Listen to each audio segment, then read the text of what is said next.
até você pode me corrigir se eu estiver errado. Eu acho que o que te ajudou muito a te apresentar pro Brasil, assim, eu acho que o Jô foi Sim. Porque era uma coisa que mudava a vida, lógico, né? Lógico. Não, você tem que saber o seguinte, pelo tempo de duração que eu tenho, eu comecei lá de trás. Né? Vamos falar do comecinho, então. Como foi? O começo foi início dos anos 90. Início dos anos 90, quando eu lancei o meu disco Fora da Grey, que é o meu primeiro disco, né? Um vinil disputado à tapa hoje em dia. E esse disco eu mandei para o programa do Jô. Eu sempre conto essa história porque é muito interessante. Eu mandei para o programa do Jô, eu mesmo bati o release, eu mandei, botei no envelopezinho, mandei para lá. Não tinha nada disso. Não tinha nem e-mail, nem Orkut, nada, não tinha nada. E aí eu mandei para lá e eles não responderam. O que eu fiz? Foi lá. Mandei de novo. E eles não responderam. E aí? O que eu fiz? Mandou de novo? Mandei de novo. E aí eles responderam. Na terceira vez. Vamos lotar. Mas responderam assim, entrada, depois de quanto tempo que você mandou que veio uma resposta? Acredito que, sei lá, uns 7 meses. Por aí. Então você dava um prazo mais ou menos, daqui um ano eu mando de novo, era isso? Era isso aí. E por quê? Porque o Jô Soares, naquele momento, no início dos anos 90, era o programa que caía mais no meu perfil. Era SBT ainda, né? Tá me entendendo? SBT, né? SBT. É o João 11h30. Né? Exatamente. Caía no meu perfil. Eu falei, eu tenho que tentar isso. E eu tinha uma coisa também, sabe, cara? O meu negócio sempre foi isso. Eu quero conversar com o grande público. Né? Hoje eu vejo alguns artistas excelentes que buscam o contrário, né? Querem fazer show para uma plateiazinha de 60 pessoas, querem, né, trabalhar com um público pequeno. É a galera que quer nichar também. Nichar é um nicho, artista de nicho. E são excelentes artistas, mas eles buscam um nicho. O meu caminho foi justamente o contrário disso. Eu sempre procurei o grande público. E o Jô Soares era mídia, era grande mídia. Então era ali que eu tinha que ir. Né? E eu sempre conto que o meu primeiro... Bom, o Jô Soares eu fui, eu fui talvez o convidado que mais fui no Jô Soares. Sim. Ao ponto no último programa do Jô, né, ele já se despediu de todo mundo. Quando ele me chamou, ele começou o programa assim: eu não poderia deixar de chamar esse artista porque ele faz parte... Sim, da história do programa. Da história do programa, entendeu, cara? E aí, eu fui um dos que mais foram. Mas na primeira vez que eu fui... era a responsabilidade de mostrar o seu trabalho, né? E ninguém me conhecia. Era um ilustre desconhecido. Imagina o nervosismo também. Um absoluto nervosismo. E eu sabia, eu estava pisando em ovos. Né? Eu não podia errar. Sabe uma coisa? Eu não podia, se eu errar, fudeu. E começou a dar tudo errado. Tudo errado. Começou a dar tudo errado. Entendeu? Porque numa entrevista, assim como a gente está fazendo aqui, a gente não sabe onde que vai dar. Sim. Onde que uma entrevista vai dar. Não é? Uma entrevista pode dar num conflito, por exemplo. Né? Eu tinha um programa, eu não vou falar o nome da pessoa, mas eu tinha um programa Matador de Passarinho. Sim. Que eu apresentei mais de 80 convidados. Quase saiu na porrada. Ao ponto do cara não assinar a liberação, a autorização. E não foi no ar. Então, uma entrevista, você não sabe aonde vai dar, caralho. Pode ser maravilhoso, mas pode dar errado. Ainda mais você ali na época, que também era um estilo assim politicamente incorreto, pra televisão, talvez ali também naquele momento. É que o Jô era um programa mais solto também. Assim. Já era tarde também, né? Tinha questão do horário. Era tarde. Acho que hoje tá mais restrito nessa questão do politicamente incorreto do que naquela época. Eu sempre tive ligado ao politicamente incorreto. Sempre tive ligado ao politicamente incorreto.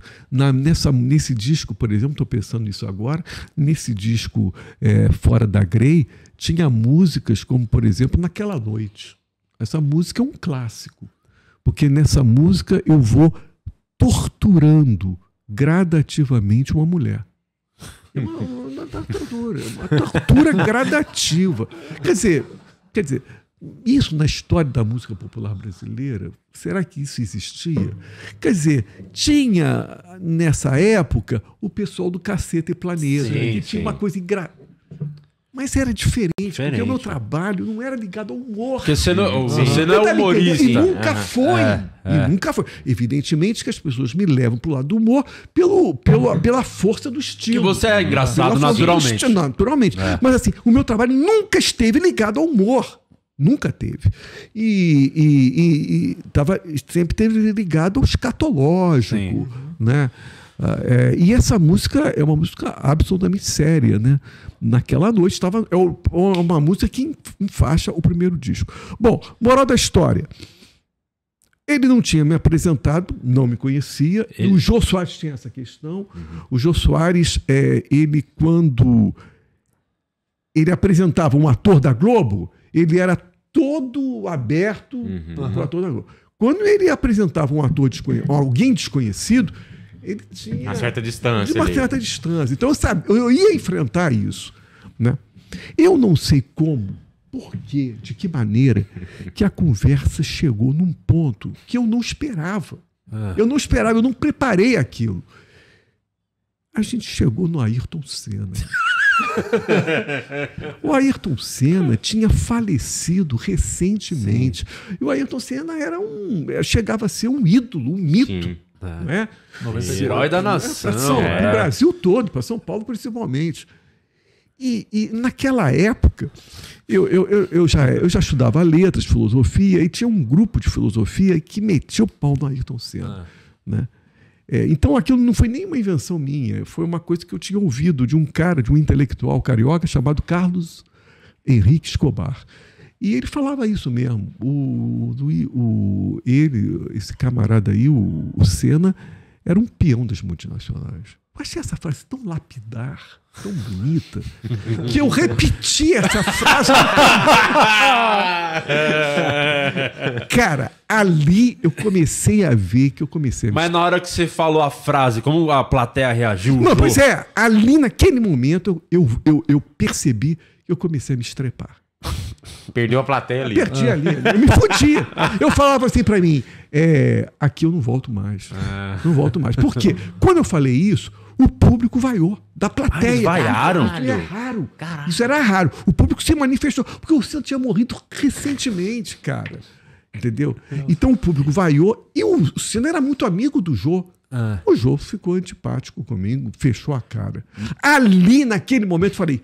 Fudeu, não era o que eu queria, mas a coisa chegou ali. Mas você tentou meio, entre aspas, corrigir para reverter ali na hora, falar uma outra coisa, expressei errado. Mas não dava. Corrigir o clima estava adverso, estava muito adverso, não tinha jeito ali. Aí ali eu sabia, acabou, esquece o jogo, nunca mais vou voltar.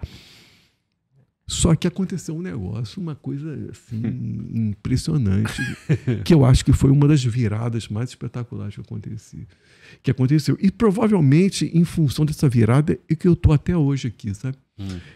Ele pediu uma palhinha de uma música do disco. Eu cantei, num clima adverso. Sim. Ali eu comecei a virar, porque o público gostou. E o público riu. E o Jô acompanhando riu. Aí pediu mais uma de uma outra música. Aí pediu de uma outra. Cara, eu virei o jogo. Olha o poder aí da sua música. Eu virei o jogo ao ponto de, quando terminou o programa, eu tinha claro na minha cabeça que o Jô eu voltaria sempre. Olha que foda. Olha que loucura isso. Foi num momento de abismo. E que eu consegui... Não, por chegar ao ponto de vaiar, não tem como ser pior, nada pior. Programa de auditório que não tem nada a ver. Agora, o mais surpreendente de tudo isso é o seguinte. Esse primeiro programa do Jô, ele desapareceu. Não tem, não consegue achar na internet. Eu consigo o segundo, eu consigo o terceiro, eu consigo todos. Esse primeiro desapareceu. Agora SBT... não era isso? Porra, isso... O Senna morreu em 94. 94? Exatamente.